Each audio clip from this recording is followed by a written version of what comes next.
I was just a waitress trying to pay for graduate school when I served a billionaire who was about to spend $100 million on what I knew was a fake document.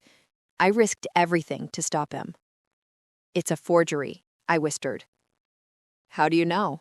he asked. Before we dive into this incredible story, I'd love to know, what's your dream job? Drop it in the comments below, and be sure to subscribe for more amazing stories every day. Now let me take you back to the night that changed my life forever. The dinner rush at Le Bernardin was always intense, but tonight felt different. I was balancing 3 plates of the chef's signature dish when my manager, Marcus, pulled me aside with an expression I'd never seen before, part excitement, part terror. "Tina, I need you to handle the Rothschild room tonight," he said, referring to our most exclusive private dining space. VIP client, extremely high profile, everything has to be perfect. "Of course," I said, though my heart sank a little.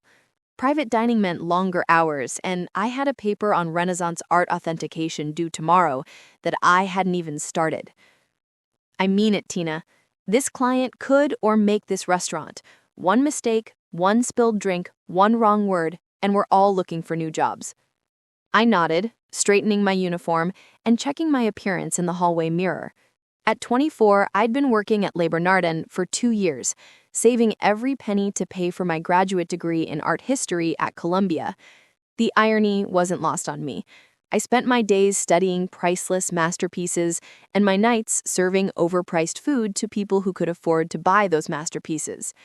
The Rothschild room was our crown jewel, a private dining space that could seat 12, but tonight was set for only 4. Crystal chandeliers cast warm light over mahogany paneling and original oil paintings that were probably worth more than most people's houses. As I entered to do a final check of the table settings, I caught a glimpse of the guests through the partially open door. 3 men in expensive suits were already seated, but it was the 4th man who made me pause. Harrison Cox.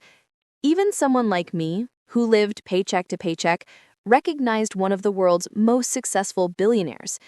He looked younger than I'd expected, maybe 50, with silver-streaked hair and the kind of quiet intensity that came from wielding enormous power. Cox was famous for his art collection, one of the most significant private collections in the world, housed in a museum-quality facility that few people had ever seen. "Tina?" Marcus appeared beside me, his voice tight with nerves. "They're ready for you." I entered the room with the practiced smile I'd perfected over 2 years of fine dining service. "Good evening, gentlemen. I'm Tina, and I'll be taking care of you tonight." Cox looked up from a leather portfolio he'd been studying, and I was struck by his eyes, sharp, analytical, the eyes of someone who missed nothing. "Thank you, Tina," he said, his voice cultured but warm. "We'll be conducting some business during dinner, so we may need extra time between courses." "Of course, sir. Take all the time you need." As I served the first course, I couldn't help but notice the tension in the room. This wasn't a casual business dinner. This was something significant. The other 3 men were clearly dealers or experts of some kind, and they kept referring to documents in their briefcases with the reverence usually reserved for religious artifacts. "The provenance is absolutely unquestionable," one of them was saying as I poured wine. "We've traced it back through 6 different collections over the past 4 centuries. "And the authentication?" Cox asked. 3 independent experts have verified it. The ink analysis, the parchment dating, the calligraphy. Everything checks out perfectly. I was trying not to eavesdrop, but certain words caught my attention. Authentication, provenance. These were terms I lived and breathed in my graduate studies. During the second course, one of the dealers opened a flat, climate-controlled case and carefully removed what appeared to be an ancient manuscript. Even from across the room, I could see it was beautiful. Illuminated letters in gold and deep blues, the kind of medieval artwork that made my heart race. "Gentlemen," the dealer said with obvious pride, "I present the lost Codex Aureus of Saint Emmeram." I nearly dropped the plate I was holding. The Codex Aureus of St. Emmeram was legendary in art history circles, a 9th century illuminated gospel book that had disappeared from a German monastery during World War II. If this was authentic, it would be worth, well, there was no price you could put on it. It was priceless. The asking price, the dealer continued, is $100 million. Cox leaned forward, studying the manuscript with the intensity of a man who had spent decades collecting the world's most precious artifacts. May I examine it more closely? As the dealer carefully moved the manuscript to Cox's side of the table, I found myself with a clear view of the document for the first time. What I saw made my blood run cold. The illumination was exquisite, the gold leaf work masterful, the overall composition breathtaking. To most people, it would look like the genuine article, but I wasn't most people. I was the granddaughter of Dr. Edmund Bailey, one of the world's foremost experts on medieval manuscripts, until his career was destroyed by a forger so skilled that even the experts couldn't detect his work.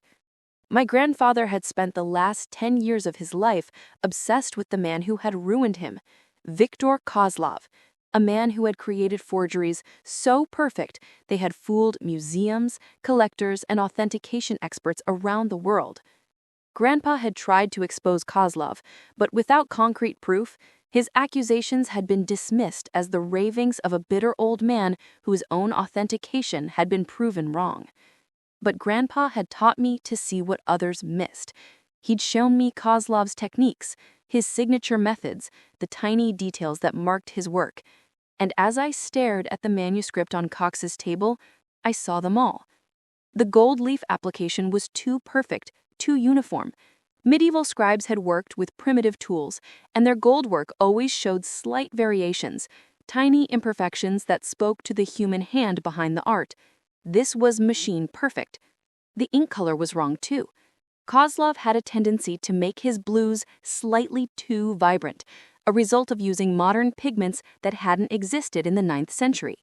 To the untrained eye, it looked more authentic than not authentic. To someone who knew what to look for, it screamed forgery. But it was the calligraphy that sealed it. The letter formations were flawless, too flawless. Medieval scribes made tiny, consistent errors, a slightly uneven E, a D that leaned just a fraction too far to the right. Kozlov's work was perfect in a way that no human hand could achieve, because he used modern tools and techniques to create an idealized version of medieval writing. I was stood frozen by the table, watching Harrison Cox prepared to spend $100 million on a fake. My grandfather's voice echoed in my memory. Tina, when you know something is wrong, you have a moral obligation to speak up, regardless of the consequences. But what consequences would I face? I was a waitress interrupting a $100 million deal between some of the most powerful people in the art world. They would think I was crazy, or worse, that I was trying to sabotage the deal for some ulterior motive. Cox was reaching for his pen, preparing to sign what I assumed were purchase agreements. I couldn't let it happen. Before I could say anything, Richard Cox looked up at me. He probably sensed the weird waitress frozen behind him. "I'm sorry," I said, my voice barely above a whisper. The other men looked up at me with varying degrees of surprise and annoyance. "I'm sorry to interrupt," I continued, my heart pounding so hard I was sure they could hear it, "but I believe that manuscript is a forgery." The silence that followed was deafening. One of the dealers actually laughed. "I beg your pardon?" Cox said, his voice carefully controlled. "The manuscript, sir, it's not authentic. It's the work of a forgery named Viktor Kozlov." The dealer who had laughed now looked furious. "This is outrageous. Who is this person? How dare she?" Cox held up a hand, silencing the man. His eyes never left my face.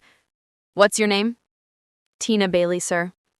"And what makes you think you're qualified to authenticate a medieval manuscript, Miss Bailey?" My grandfather was Dr. Edmund Bailey. He was one of the world's leading experts on medieval documents until Viktor Kozlov destroyed his reputation with forgeries just like this one. I saw recognition flicker in Cox's eyes.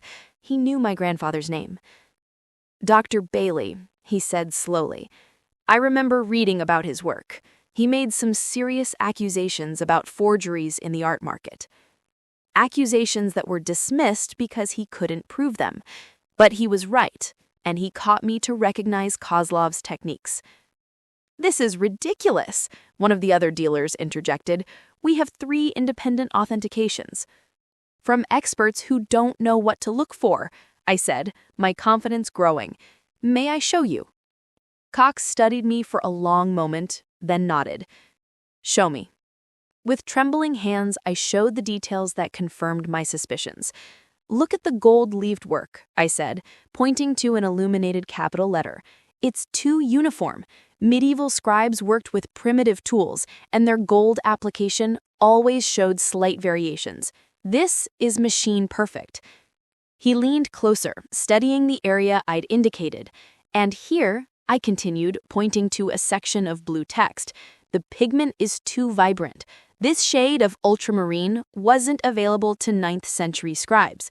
Kozlov always used modern pigments because they looked more authentic than the real thing. But the most telling sign, I said, my voice growing stronger, is the calligraphy itself. Look at these letter formations. They're flawless. No human hand, no matter how skilled, writes with this kind of mechanical precision. Kozlov used modern tools to create an idealized version of medieval script. Cox was studying the manuscript intently now, and I could see him beginning to notice the details I'd pointed out. These are very specific observations. How do you know so much about this particular forgerer's methods? Because my grandfather spent the last 10 years of his life studying Kozlov's work, trying to prove what everyone refused to believe.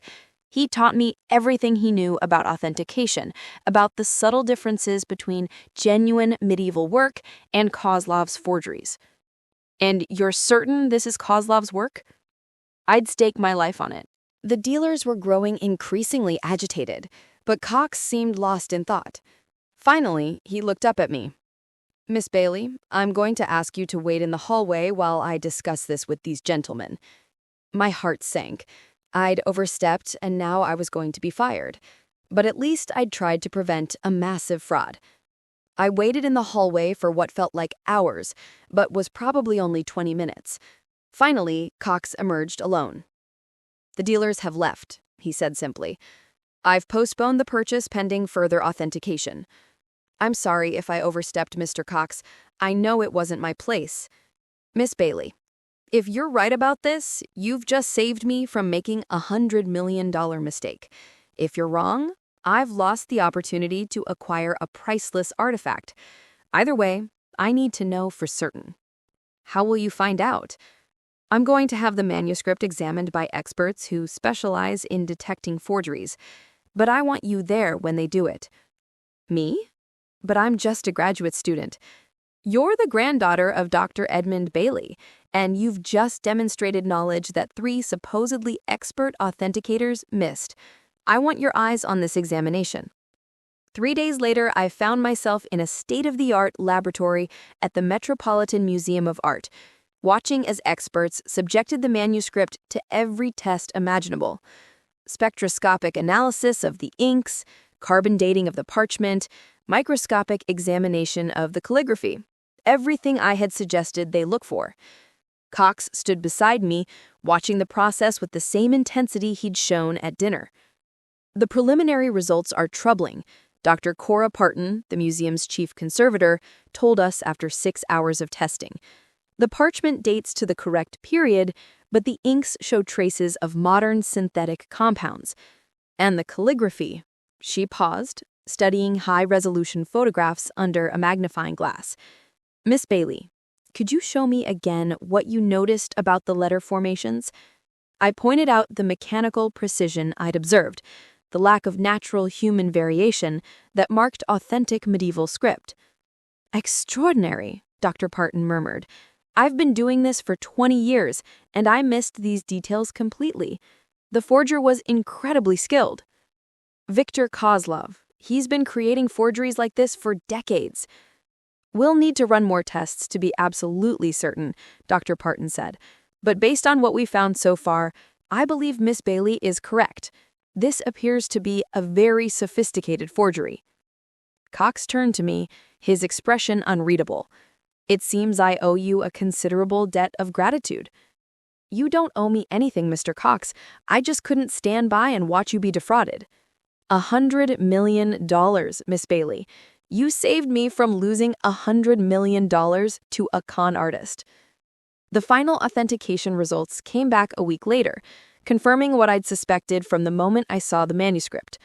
It was indeed a Kozlov forgery, so sophisticated that it had fooled 3 expert authenticators and nearly convinced one of the world's most knowledgeable collectors. Cox called me personally to share the news. Miss Bailey, I'd like to meet with you to discuss your future. Your future? I have a proposition for you. Could you come to my office tomorrow afternoon? Cox's office was in a Manhattan skyscraper, occupying the entire top floor with views that stretched to the horizon. But what took my breath away wasn't the view, it was the art. The walls were lined with masterpieces I'd only seen in textbooks. A Monet water lily painting, a small Picasso sketch, what appeared to be an original Van Gogh drawing. This wasn't just an office, it was a private museum. Impressive, isn't it? Cox said, noticing my amazement. But this is just the overflow. My main collection is housed in a facility in Connecticut. It's incredible, I breathed, studying a medieval illuminated manuscript that was definitely authentic. Miss Bailey, Tina, I want to offer you a job. I turned to face him, confused. A job? I need a curator for my collection. Someone with your eye for detail, your knowledge of authentication techniques, your ability to spot what others miss. Mr. Cox, I'm flattered, but I'm still in graduate school. I don't have the credentials. You have something more valuable than credentials. You have instinct, and you have training from one of the greatest authentication experts who ever lived. Your grandfather may have been discredited, but he was right about Kozlov, wasn't he? Yes, but I've done some research on Viktor Kozlov since our dinner. It turns out your grandfather wasn't the only expert who suspected him. There have been whispers in the art world for years, but no one could prove anything. Kozlov's work was too good, and he was too careful. What are you saying? I'm saying that I want to hire you not just as a curator, but as an investigator. I want you to help me identify other Kozlov forgeries in the market. I want you to help restore your grandfather's reputation by proving he was right all along. I don't understand. Why would you want to do that? Cox walked to the window, looking out over the city. Because the art world is built on trust, Tina. When forgers like Kozlov operate with impunity, they undermine that trust. They steal not just money, but history itself. And you think I can help stop that? I think you're the only person who can. Your grandfather taught you to see what others miss. That's a rare gift, and it shouldn't be wasted serving dinner to people who wouldn't recognize a masterpiece if it fell on them. What exactly are you offering? A full-time position as curator and authentication specialist for the Cox collection, a salary of $100,000 a year to start, plus benefits. I'll also pay off your student loans and fund your completion of your graduate degree. I stared at him in shock. $100,000 was more money I'd ever imagined making, especially straight out of graduate school. There's one more thing, Cox continued. I want to establish a foundation in your grandfather's name, the Dr. Edmund Bailey Foundation for Art Authentication. Its mission will be to train the next generation of experts to recognize and combat art forgery. You would be its first director. I felt tears welling up in my eyes. My grandfather had died believing he was a failure, that his life's work had been discredited. The idea of restoring his reputation, of honoring his memory with a foundation that would continue his fight against forgery, it was more than I had ever dared to hope for. Mr. Cox, I don't know what to say. Say yes, Tina. Help me build something that will protect the art world from people like Viktor Kozlov. Help me make sure that what happened to your grandfather never happens to another honest expert. Yes, I said, my voice barely above a whisper. Yes, absolutely yes. Over the following months, my life transformed completely. I left my job at Le Bernardin and moved into a beautiful apartment that Cox provided near his Connecticut facility. The Cox collection was even more impressive than I had imagined. Thousands of pieces, spanning centuries and cultures, all housed in a climate-controlled facility that rivaled any major museum. My first task was to examine every piece in the collection for potential forgeries. It was painstaking work, but I loved every minute of it. Using the techniques my grandfather had taught me, combined with modern scientific analysis, I was able to identify 3 pieces that showed signs of being Kozlov forgeries. 3 pieces out of over 2,000, Cox said when I presented my findings. That's actually better than I feared. The good news is that they're relatively minor pieces. The total value is maybe $2 million, not the $100 million you almost lost. Still, it proves your grandfather was right about Kozlov's reach in the market. The Dr. Edmund Bailey Foundation launched 6 months later with a gala that brought together experts from around the world. I gave a speech about my grandfather's work and his dedication to protecting the integrity of art authentication. Dr. Bailey understood that when we authenticate a work of art, we're not just verifying its monetary value, we're preserving history itself.